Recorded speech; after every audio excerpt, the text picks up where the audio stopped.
I am not holding back. Every AFC and NFC West team is getting a grade today, and some of you are not going to like how this goes. But hey, this is football. Not everybody gets a trophy. Just ask Buffalo Bills fans. And to make things more interesting, if your team gets the lowest grade, I will put their logo on screen alongside something from your team's history that will haunt your soul. Don't say I didn't warn you. And Bills fans, listen up. I know I took a cheap shot at you before with the whole trophy line, pointing out that you've never won a Super Bowl. But I am nothing if I'm not a fair man. So to make it up to you, I am awarding Josh Allen the first ever PFT MVP award since, he lost out to Lamar Jackson for the NFL MVP award. Excuse me, that didn't happen. What are you talking about? Lamar Jackson had better stats than he did. I know, but they still gave it to Josh Allen. So let me get this straight. We're just handing out NFL MVP awards now, like free comics on Free Comic Book Day? When is Free Comic Book Day again, by the way? It's May 3rd. Why? Are we going to go? You're asking me if I want free comic books? What do you think the answer to that question might be, Josh? Sit there and think about it for a second. You see, this is the goddamn problem. So apparently that giant freaking Buffalo is the 2024 NFL MVP, even though Lamar Jackson clearly should have been. Guess I was wrong before. Participation trophies are apparently alive and well in the NFL. Now I know what you're thinking. This video is supposed to be about the West. Why is he talking about Buffalo? I was going to say. Oh, you were really going out of your way to try to piss me off today, Josh, aren't you? Now, let's get one thing straight. I do not hand out grades myself. That is a job for the teacher at NFL high school. And let's be honest, why would I? I don't waste my time doing the work of my subordinates. That's beneath me. So let's check in with Mr. Demarest at NFL High and see what he has to say, because some of these teams need to be humble.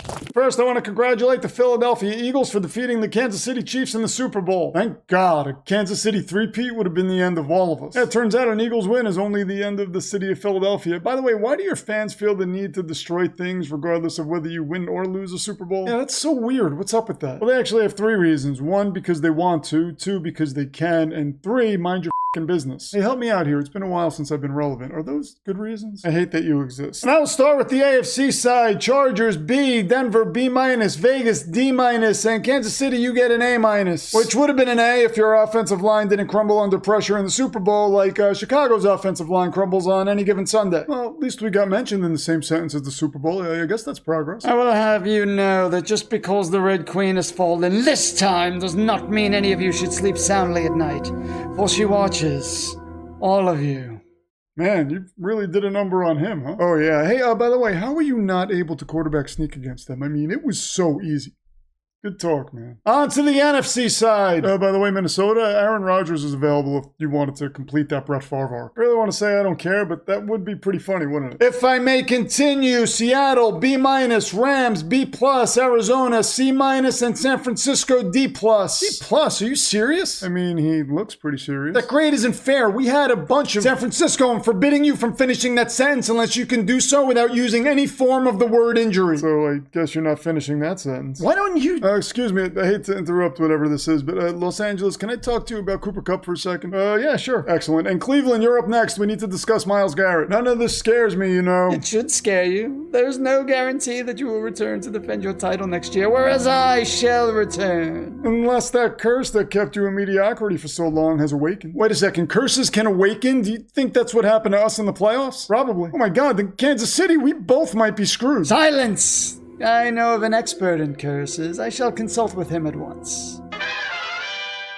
I beg of you, teach me all you know of curses. Teach me how to crush my opponent's souls over and over again as you once did. How did you get in here? Are you kidding me? They gave us a Belichick legacy cameo? I did not see that coming. I mean, it actually makes sense for Kansas City to consult with him. After all, Belichick was never blown out in a Super Bowl, and his quarterback never looked as utterly helpless and pathetic as Patrick Mahomes did against the Philadelphia Eagles. Mahomes' performance kind of reminded me of that time Batman punched Superman without any prep time and immediately realized what a horrible mistake that was. Now, there has been talk of referee interference in favor of the Chiefs going on for years, and listen, I am not saying any of that ever happened. But if it did, and the referees were really in the Chiefs' corner all this time, wouldn't this be the ultimate referee heel turn? And I'm not going to use a Shawn Michaels, Marty Jannetty reference here because I go to that one all the time. Instead, I'll compare it to Seth Rollins betraying the Shield and aligning with Triple H and the Authority. By the way, Josh, why is Kansas City's title still on the wall instead of Philly's? I was going to get around to changing it. Oh, you were getting around to it. Okay, well, the Super Bowl just happened. What are you waiting for, July 11th? What's July 11th? That's when Superman comes out. Why do you never get any of my references? You know what? I don't want to hear it. Why don't we take a look at the quarterback bar and see what's going on in there? And I want that picture changed by the time we get back.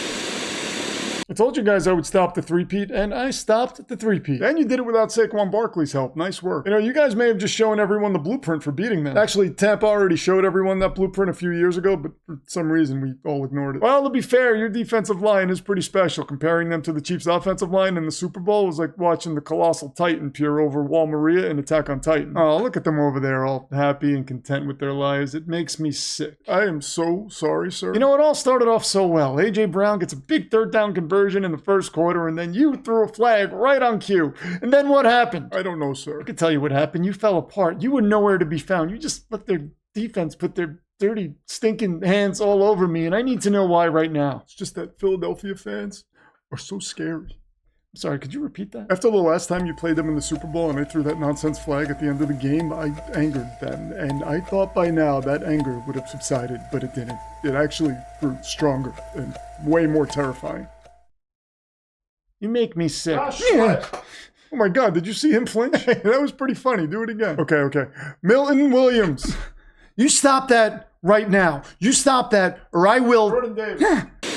You see, now that was uncalled for. Just for the record, I do not agree with what was going on there. And for the love of God, Josh, why is the Roger Goodell picture crooked now? Is it crooked? No, it's straight. Forget I said anything. Anyway, Kansas City fans, I know this loss has to hurt, but come on, you cannot expect me to feel bad for you. You can't expect sympathy from anyone. You guys acting upset about not three-peating would be like Stan Lee being upset that the Son of Satan series never caught on and ultimately failed. It's like, dude, you created Spider-Man, the Fantastic Four, and the Hulk. What the hell are you crying about? But I wouldn't be too upset if I were you. As the creepy Red Queen character said earlier, you will return. Or at least I think you will, unless Philadelphia broke Patrick Mahomes, which I don't think we will know until probably around this time next season. And speaking of the Red Queen character, hopefully he makes it out of Bill's lair alive. The place seems terrifying. Anyway, I would love to tell you guys to stay humble, but honestly, that would be disingenuous. Because if the Jets had experienced even a fraction of the success that Kansas City has experienced, I would be anything but humble. So instead, I'm not going to give you any advice at all. Because why the hell would you take advice from a Jets fan? A fan of a team who hasn't seen the playoffs in over 2 decades. And Vegas fans, since your team got the lowest grade in all the West, here is the image that I promised earlier that will haunt your souls. And Josh, please fix this picture while we're away.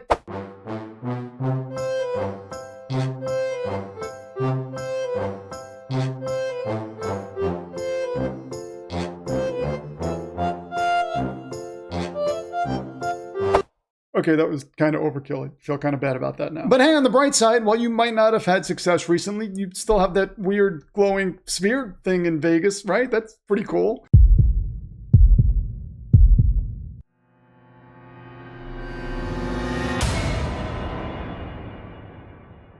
I'll see you in the next one.